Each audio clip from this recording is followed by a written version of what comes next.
While it's doubtful that Arizona State is going to finish the year on a 7-game win streak, we can still set some reasonable expectations to finish the year up for Arizona State Sun Devils football on this edition of the Locked On Sun Devils podcast. Are Locked On Sun Devils, your daily podcast on the Arizona State Sun Devils, part of the Locked On Podcast Network, your team every day.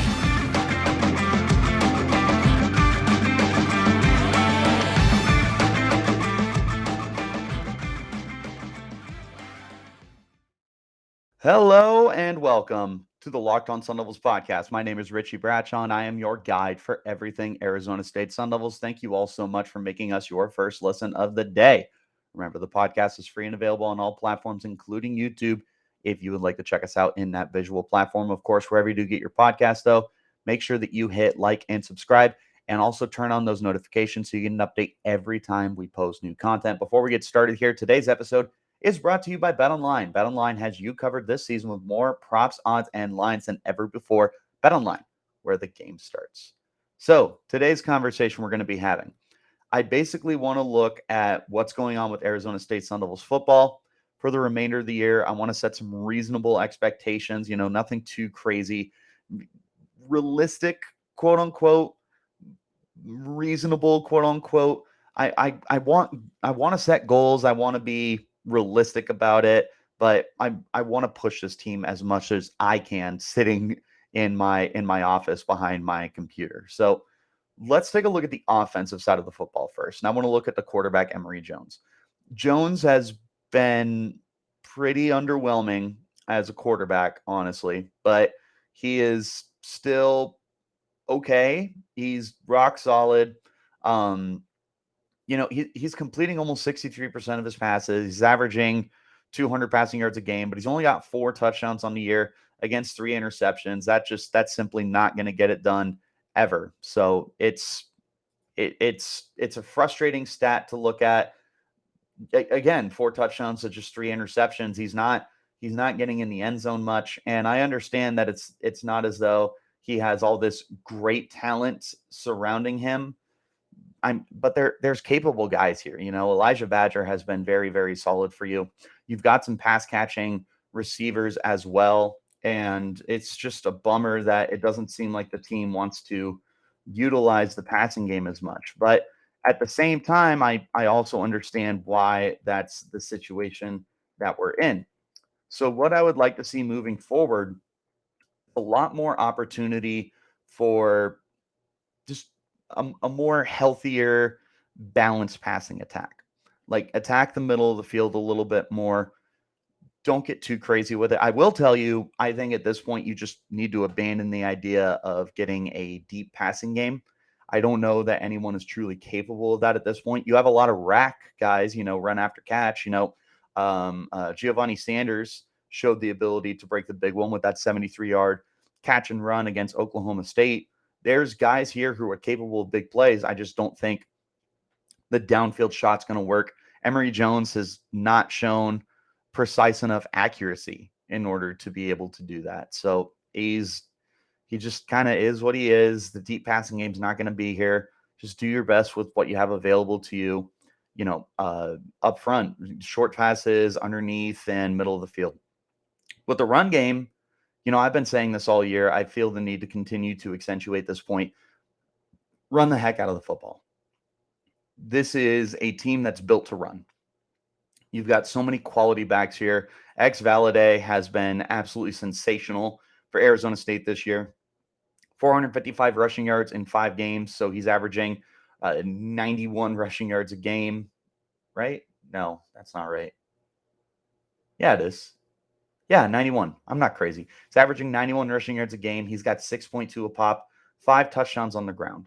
He also has tallied up another 84 receiving yards on 9 catches and a touchdown there too. So he's got 6 touchdowns over 600, or not 600, over 500 scrimmage yards. This is a guy who the offense needs to run through, literally needs to run through. And so far they're doing a good job of that. However, I want to see more Daniel Ngata too. Ngata's only got 26 carries on the year. It's just over 5 a game, and a lot of those definitely have come in chunks. There's been games where he's hardly getting any opportunity whatsoever. And then there's games where he kind of gets a little more action. So against NAU, he had 10 carries. And since then, he's only had 16 in 4 games, including a 1 carry game against Utah.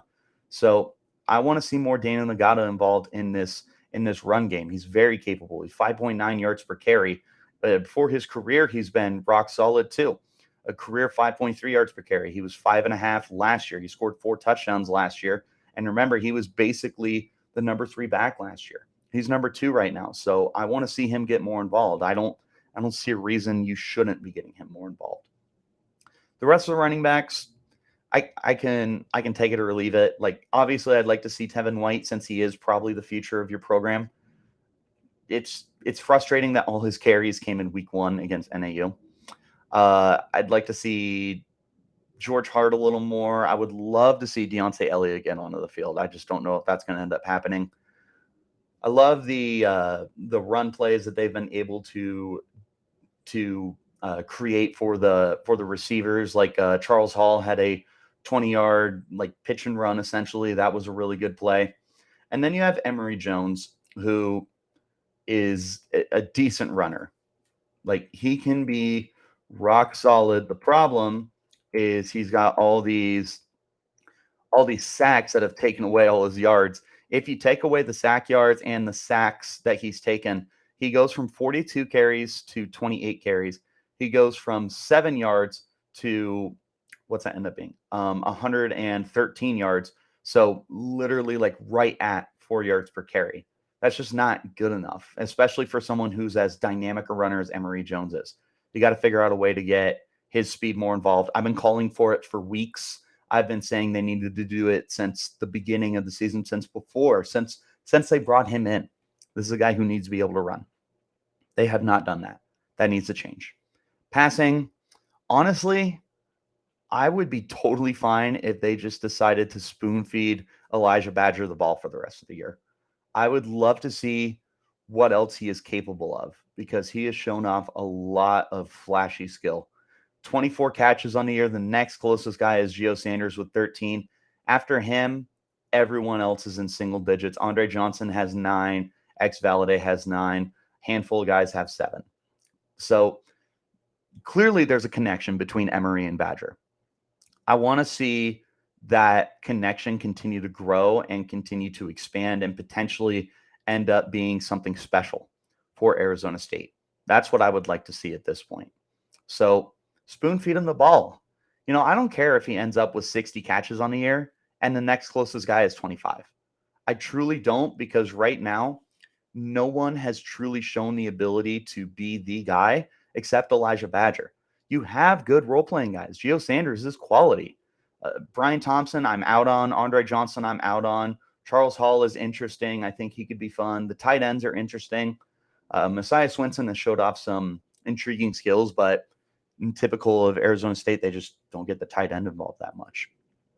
There's all sorts of different things that I would like to see Arizona State be more creative, or at least more opportunistic with offensively.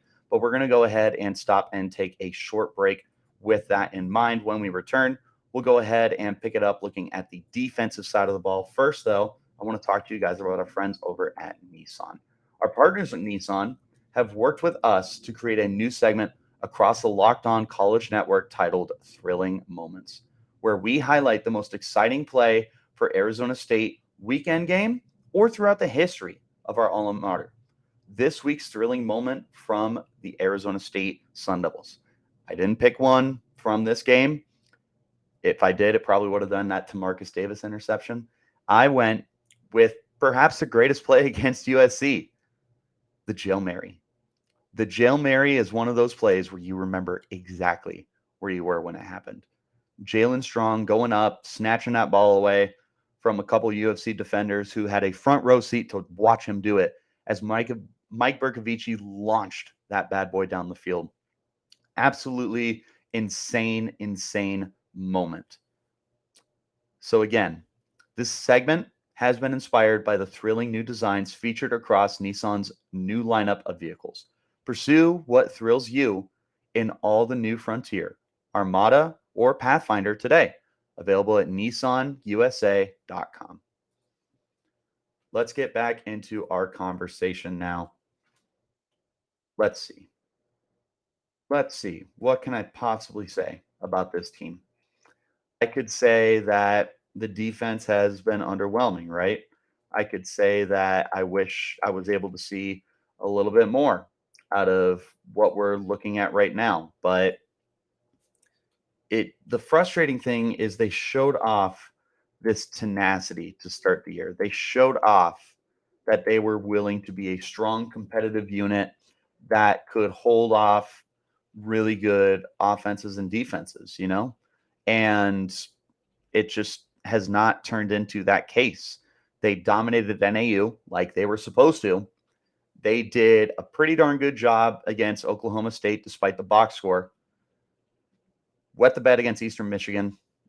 Utah did what we thought they were going to do. USC did what we thought they were going to do.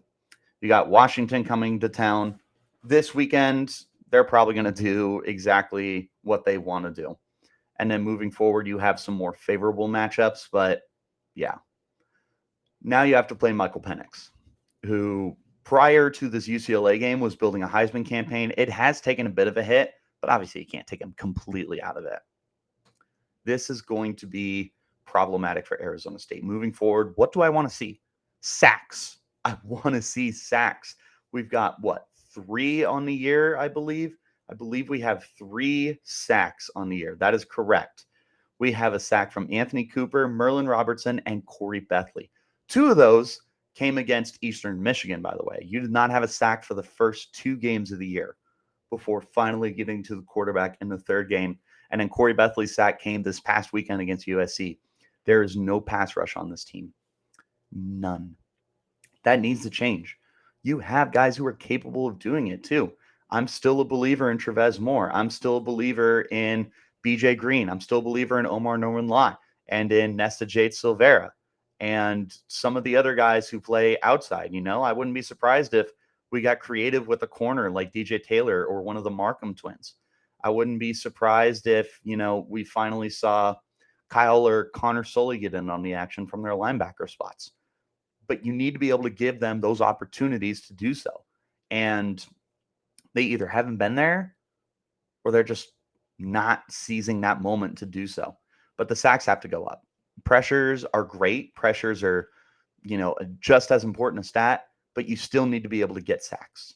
It is still an incredibly important aspect for your football team. Turnovers, the team has been very good. They have had a turnover in every single game this year. 6 interceptions on the year. Kyle Sully and Tamarcus Davis lead the pack with 2 interceptions each. I believe it was Kawan Markham. Kawan Markham has an interception. Chris Edmonds has an interception. You've gotten a pick in every game this year. I am incredibly happy about that. That is probably not sustainable. I would be surprised if the Sun Devils continue to have an interception in every single game this year. It'd be awesome. Obviously, I'm here for it. I don't want to see Arizona State not creating turnovers.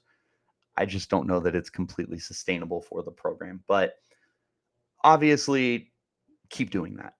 That's what I want to see you continue to do. Realistically, man, you have 6. If you doubled it, that would be amazing. 12 interceptions in 12 games. Yeah, that's an average of 1 a game. That would be huge. Probably shoot for double digits. I feel like that's fair, is to shoot for double digits. You do have some quarterbacks coming up that turn the ball over quite a bit. Michael Penix threw a few interceptions last week. Tanner McKee has been prone to interceptions. At the very end of the year for U of A, Jalen DeLora has been throwing some interceptions as well. So there's opportunities here to continue being able to create those turnovers. Last thing I want to talk about defensively, besides like individual statistics, like Kyle Sully's at 61 tackles. I want to see him get to 100. I want to see him flirt with the 150 that he's on pace for. Besides individual statistics like that, I think looking at this schedule, you're hoping that you can hold some of these teams under the 30-point threshold. Particularly, I would be looking at Stanford and Colorado as teams to hold under 30 points. You have not done that since week 1 against NAU. Every single team since then has hung at least 30 points on you. Those are the 2 games, Stanford and Colorado again, which are both road games, so it's not easy, but they have turnover-prone quarterbacks. Tanner McKee has thrown a lot of interceptions this year for Stanford. Whoever is playing quarterback for Colorado these days has also been throwing a lot of interceptions. There's opportunity here to continue adding to that team total. If you can find a way to get after Michael Penix again, that would be awesome. If you could find a way to get Dorian Thompson-Robinson to turn the ball over, also awesome.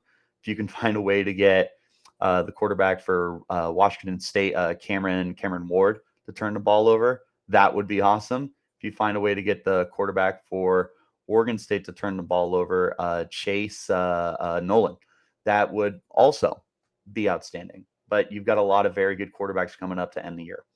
Of your last 7 games, 5 of them have quality quarterbacks. So I don't know if that tradition is going to continue or not for the turnovers or the sacks. If you can find a way to hold some of these teams under 30 points, that's a huge win for me. One more quick Willow break before we hop back into our conversation here.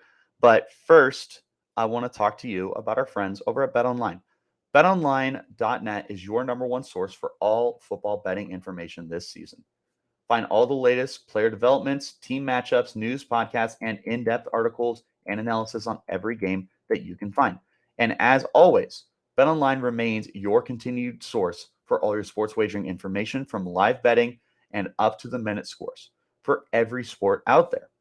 The fastest and easiest way to check on all your favorite games and events, including Major League Baseball, MMA, boxing, and golf.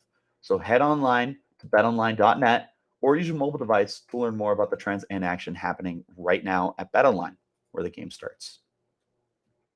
If you are not listening to the Locked On Pac-12 podcast yet, you are doing yourself a disservice.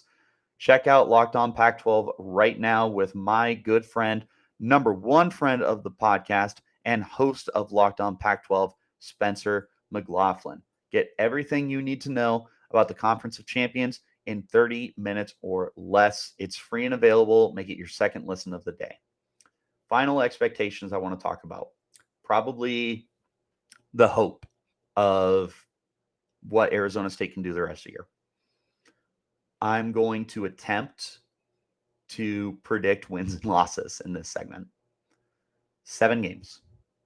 Let's do this. Of those 7 games, you have 4 road games.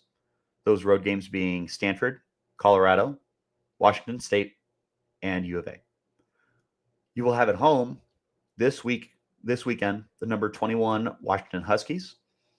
You have the number 18 UCLA Bruins, and then you have the Oregon State Beavers. That is nothing but a tough slate. This was a very difficult schedule entering the year for Arizona State. It's only gotten harder as the year is going to progress. This weekend against Washington, it's a loss. Chalk it up. Michael Penix is just playing out of his mind. He is absolutely outstanding this year. He has been one of the best transfer pickups for college football, especially from the teeny tiny college that he came from initially. I can't remember it to save my life. Oh, you know what? I'm thinking Cameron Ward was the guy who came from that small college. Michael Penix came from Indiana. That's my mistake. But Penix has 16 touchdowns with 3 picks on the year. So I would probably write that off as a loss. Again, I think your biggest goals in that game, make it competitive the way that you did last week against USC, get some turnovers, and hold them under 30 points. I feel like that's fair expectation. Next game you have up, you're going up to Palo Alto to play Stanford. If you're playing the way you're playing right now, I think that's a win. Stanford is not the best team in the world. They're 1-3 on the year. Their one win was against Colgate when they went and beat them 41-10. Since then, they've dropped 3 straight games, all in conference, by the way. For what it's worth, all 3 of them were ranked, but these were not particularly close. They were close with USC, 41-28. Washington kicked their butt, 40-22. And Oregon handled them pretty well, 45-27. If Arizona State wants to go up to Palo Alto and keep this game close, I really hope that they have some kind of game plan here, because you're going on the road. They're still a pretty well coached team, man. Like you got David Shaw still there. He knows what he's doing. Sure, this isn't a great team, and you took care of business last year. In fact, Tanner McKee was so incredibly vulnerable against you. You're hoping you can replicate that. So with that game, I do hope you win. I would expect multiple turnovers in that game because Tanner McKee is prone to multiple turnovers, and you had his number last year. Put up a good amount of points. If you can score 25 plus, that's awesome. Next week, go to Colorado. That's a win. That is it's a win. You lose that game, you blow up this organization. Start over completely. Ray Anderson is gone. The coaching staff is gone. You cannot lose to Colorado. They do not have a win this year. They are one of the worst college football teams I've ever seen. You need to go there and win. Not just win, you need to win convincingly. I understand. You're not Alabama, you're not Oregon, you're not Utah, but you are still head and shoulders better than Colorado. Go to that game, multiple turnovers, beat them by 2 possessions. UCLA, even though it's home, that's a loss. They are one of the best teams in the Pac-12 right now. They are just absolutely dominating everyone they go up against. To the surprise of no one, Dorian Thompson-Robinson has been unstoppable. 11 touchdowns through the air, 1 interception, 3 more scores on the ground. He's terrific. Zach Charbonnet is terrific at running back. They're getting production out of their receivers as well, and the defense is pretty darn good. That is just that's going to be an incredibly difficult game no matter where it's played. It could be played on the moon, and I would be taking UCLA to win this game convincingly. So same thing. See if you can catch Dorian Thompson-Robinson sleeping. Caleb Williams didn't have an interception on the year until he played Arizona State. Maybe you can catch him sleeping. Find a way to hold him under 30. I'll tell you right now, I don't think you will. Wazoo, you're definitely not holding them under 30, and you're going to Pullman to play them on the road. Cameron Ward, and I looked up the college he played at. That would be Incarnate Word. That's down in Southland, or Southland's the conference they're in, excuse me. I believe that's in Texas, but do not quote me on that. I am not 100% sure. But Cameron Ward has been very, very good this year. Not the greatest quarterback in the Pac-12, but he's certainly been way more than serviceable. 13 touchdowns, 7 interceptions. He's got Wazoo sitting right now at 4-1 in the conference, 5th place. They're a good football team. You got to go on the road to play them. You're not winning. So same standards. Try and get some turnovers. You know, Ward has been turnover prone. I'll set the precedent for multiple turnovers in that game. Try and hold them under 30. You're not going to. Versus Oregon State, that's at home. I still don't feel good about that game. Is it winnable? I guess. Oregon State isn't the greatest team in the world, but man, are they much better than they have been in recent times. They're 3-2 on the year. That's 9th place in the Pac-12, but they're still a very, very quality program. Chase Nolan has been a very good quarterback. Not so much this year. He does have more interceptions than touchdowns, but I more often than not am going to fear Chase Nolan than I am going to be confident against him. You got to make sure you're prepared for Jack Coletto, man. When he's on the field, you got to know where he's going. He killed you last year. You need to be better prepared this year. I think that is a winnable game, but I am not betting on Arizona State to win that game. I will chalk that up as a loss. Get some turnovers. Clearly, Chase Nolan is prone to them. Get some sacks. Hold them under 30. U of A. I don't think this is a slam dunk win. I am picking it as a win, though, because when it comes to state rivalries like this, you throw out the record books, you throw out any success that you have had during the year, and you need to realize that these two teams hate each other, and all they care about is beating the other. U of A has tried to do that the last few years. They've had a couple decent games against Arizona State.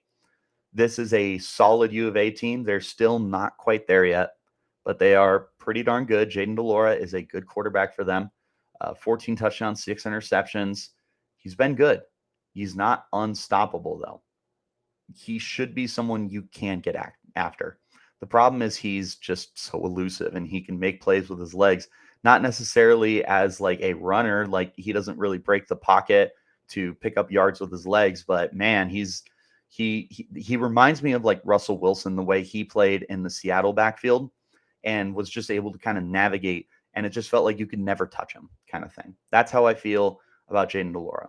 It's not going to be easy. Michael Wiley is a very good running back for them as well. I am chalking that up as a win. Some bias, of course. I'm not going to sit here and deny that there's no bias. However, I am going to tell you that a lot of that has to do with the fact that Arizona State is playing passionate football right now. And I feel like they can definitely come into this game and exceed any expectations that might be had for them, no matter how high or low those expectations are. That's all I got for you guys, though, in this edition of the Locked On Sun Devils podcast. Thank you all so much for making this your first listen of the day. Remember, we're free and available on all platforms, including YouTube. If you want to check us out on that visual platform, wherever you do get your podcast, though, like and subscribe. Turn on those notifications so you get an update every time we post new content. Also, make sure you're following me on Twitter. You can find me at RichieBrads36, and you can find the podcast as well at LO_Sun Devils. For tomorrow's edition of the podcast, it is the mailbag. So submit your questions on Twitter or right here in the YouTube comments. But until next time, you keep it locked right here on Locked On Sun Devils.